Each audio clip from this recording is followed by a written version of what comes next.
অসম আন্দোলনৰ 900 গৰাকী শ্বহীদৰ মৃত্যুৰ হিচাপ নোলোৱালৈকে আমি ক্ষান্ত নহওঁ। অসমীয়া জাতি কেতিয়াও পৰাজিত হ'ব নোৱাৰে।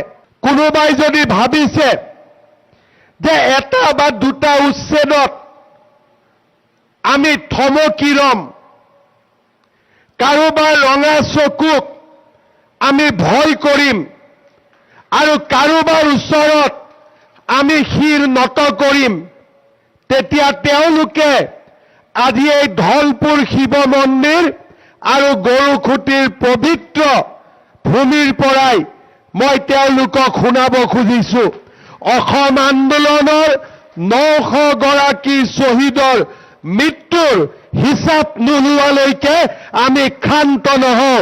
আমি আমাৰ লক্ষ্য সাধনৰ বাবে আমি আগুৱাই যাম আৰু আমি আমাৰ লক্ষ্যত উপনীত হ'ম। অসমীয়া জাতি কেতিয়াও পৰাজিত হ'ব নোৱাৰে।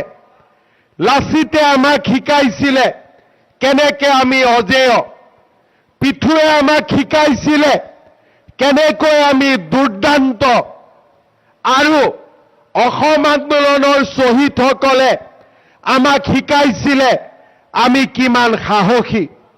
অসমীয়া এক দুৰ্জেয় জাতি, অসমীয়া এক অপৰাজেয় জাতি, আৰু এই অসমীয়াই কেতিয়াও কাৰো বশ্যতা স্বীকাৰ কৰা নাছিল আৰু ভৱিষ্যতেও আমি কাৰো বশ্যতা স্বীকাৰ নকৰোঁ।